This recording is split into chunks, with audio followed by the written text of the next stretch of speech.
Good morning, students. Now today we start new chapter. That is admission of a partner. That is chapter number 5. Now first of all, from this chapter total 9 marks question will be there. 9 marks के question आने वाले हैं. इसमें से एक question है 8 marks का जो सेक्शन ई में आने वाला है. So 1 marks question will be there, that is of MCQ. Okay, यानी 8 मार्क्स का क्वेश्चन हमें कहाँ आएगा? सेक्शन ई में आएगा. तो ये बहुत इंपॉर्टेंट है. So before starting this chapter we must know कि when there is a reconstruction of partnership firm, so for this there are 3 reasons that we have seen in chapter number 4. First reason, that is when there is change in profit and loss ratio on the existing partners. Second, admission of partner. And third, due to retirement or death of a existing partner. So out of these two, second one, that is admission of partner. So whenever there is admission of partner in partnership firm, it means it is a reconstitution of partnership firm, or you can say new reconstruction of partnership firm. Now due to this reconstitution or reconstruction of partnership firm, old partnership firm comes to end. यानी जो पुरानी partnership firm है वो क्या हो जाएगी? End. And new partnership firm will be emerge. नई partnership firm emerge होगी, है ना.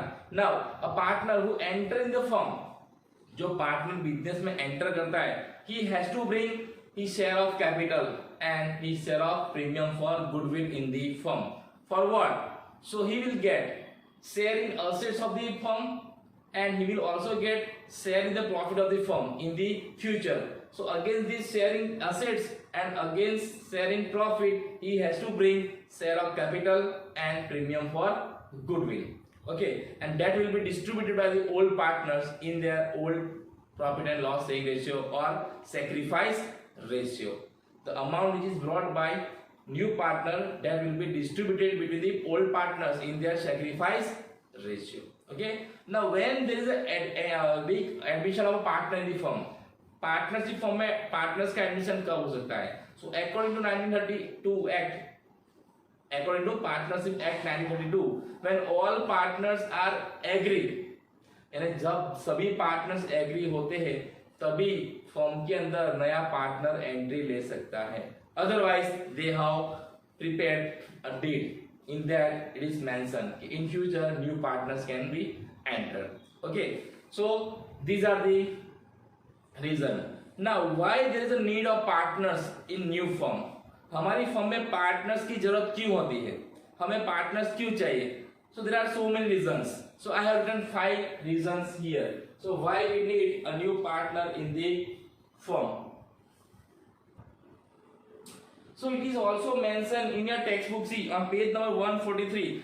According to section 31 of the Indian Partnership Act 1932, provides that a new partner shall not be admitted the firm without the consent of all the existing partners, unless it has been agreed otherwise by the partners in the partnership agreement.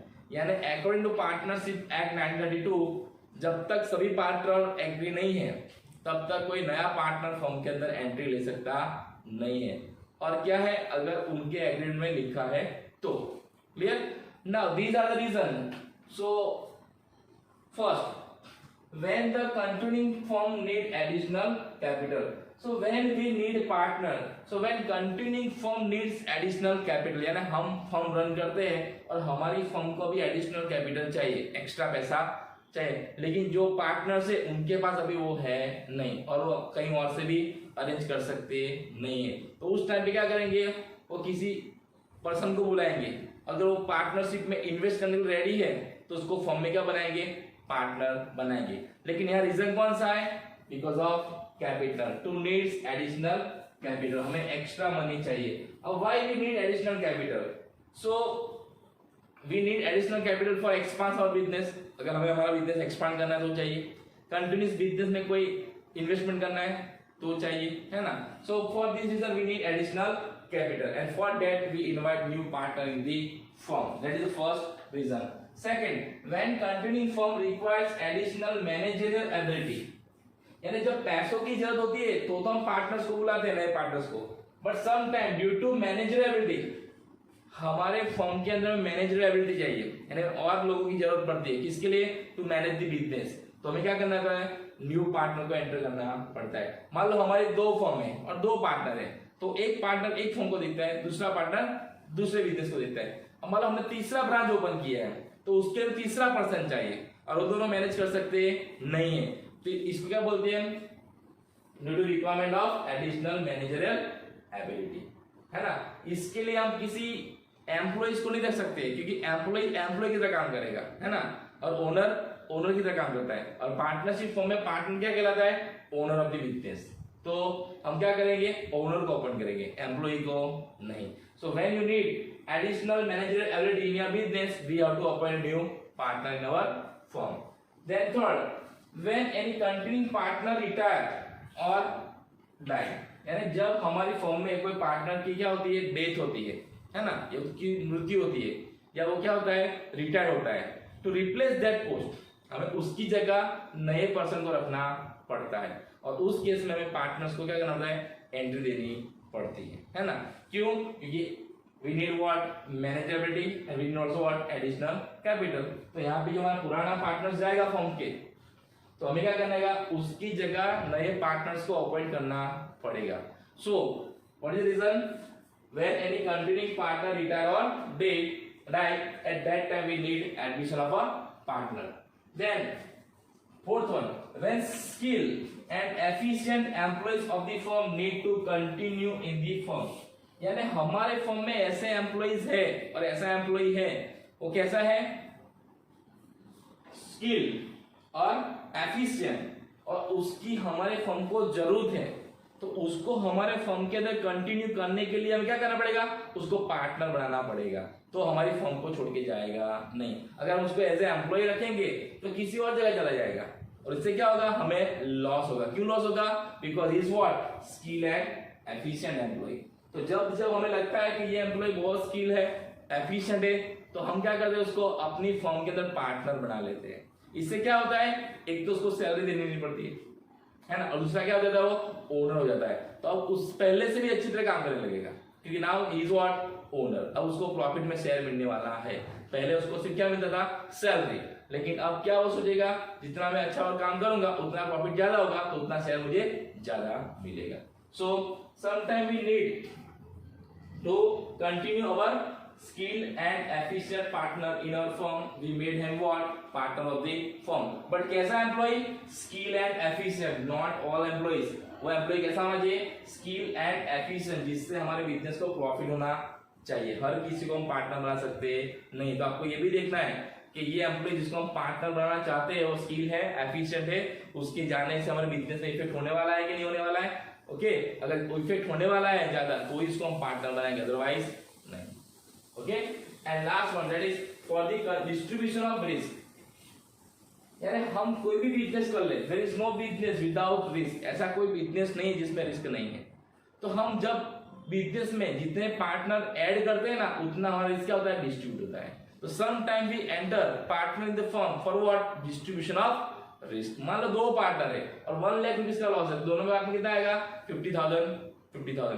लेकिन मान लो 4 partner हो गए तो चारों का कितना आएगा, 25,000, 25,000, 25,000, 25,000। तो यहाँ पे क्या हुआ, जो पहले रिस्क कितना था 50,000, जब 4 पार्टनर कितना हो गया 25,000। So in this way we also reduce our risk, and for that we enter new partner in the firm. Okay, so these are the 5 reasons for which admission of partner in the firm.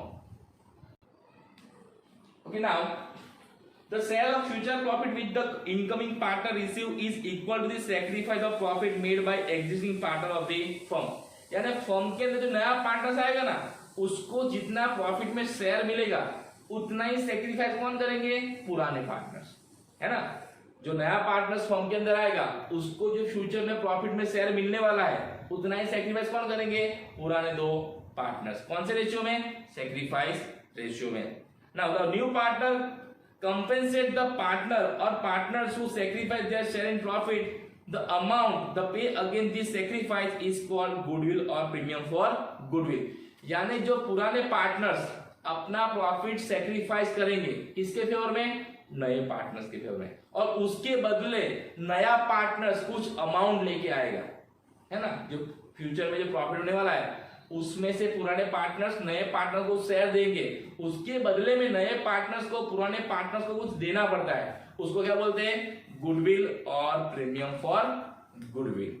Okay, and the amount he pays against this sacrifice is called goodwill or premium for goodwill. Besides the goodwill or premium of goodwill, he also bring in capital to get the right in the assets of the firm and bring goodwill to get right in the profit. जो नया partner होता है वो दो तरह से पैसा लाता है जब फर्म में एंटर होता है तब, एक in the form of capital और in the form of premium for goodwill. तो कैपिटल में फर्म में पैसा क्यों लाता है, because he will get share in assets of the business. जो बिजनेस की असेट्स है ना उसमें उसको फ्यूचर में शेयर मिलेगा, उसके सामने वो क्या लाएगा, कैपिटल। और प्रीमियम फॉर गुडविल क्यों लाएगा, उससे उसे क्या मिलेगा, फ्यूचर के प्रॉफिट में शेयर, जो फर्म का फ्यूचर प्रॉफिट होगा ना उसमें उसको शेयर मिलने वाला है, इसलिए वो क्या लाएगा, प्रीमियम फॉर गुडविल। इसलिए नए पार्टनर्स को जब भी फर्म में एंटर होता है उसको दो चीज लानी होती है, क्या, एक कैपिटल और दूसरा प्रीमियम फॉर गुडविल। कैपिटल क्यों लानी है, for sharing assets of the business in future, and premium for goodwill क्यों लाना है, for sharing profit of the future.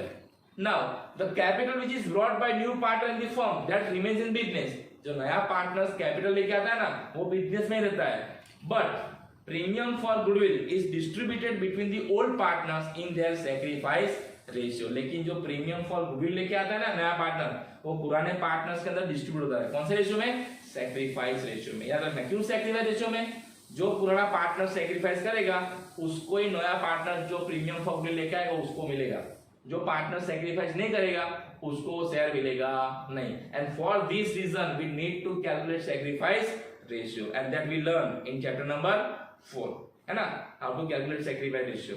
तो सैक्रिफाइस रेशियो इसलिए काउंट करना है कि जब नया पार्टनर फर्म के अंदर आता है और जो कुछ भी लेके आता है वो पुराने पार्टनर्स को मिलता है, लेकिन कब मिलता है पुराने पार्टनर्स को, जब वो सैक्रिफाइस करता होगा। Clear?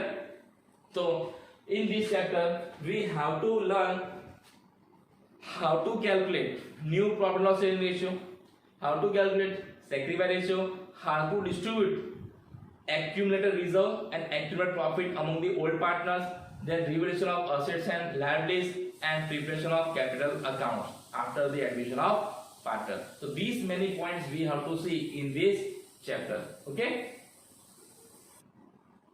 now premium for goodwill. So what is premium for goodwill? So understand, the new partner compensate the partner or partners who sacrifice their share in profits, and the amount he pays against this sacrifice is called goodwill or premium for goodwill. यानी नए partners को जो future में share मिलने वाला है profit में, वो कौन सैक्रिफाइस करेंगे, कोई पुराना एक पार्टनर या कोई पुराने पार्टनर्स, और उसके बदले में जो नया पार्टनर्स उसको कुछ देता है अमाउंट, उसको हम क्या बोलते हैं, गुडविल और प्रीमियम फॉर गुडविल, है ना।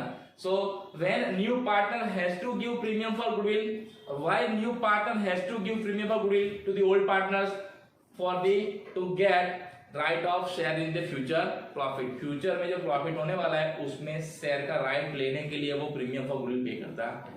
Okay, and same way, why new partner give capital, to get right of sharing assets of the business in future। भविष्य में जो बिजनेस की असेट्स है ना उसमें शेयर लेने के राइट लेने के लिए वो क्या करता है, कैपिटल देता है। और which amount is not distributed and which amount is distributed between old partners, capital is not distributed, it remains in business, but premium for goodwill amount will be distributed among the old partners in which ratio, remember, sacrifice ratio. Which ratio? Sacrifice ratio.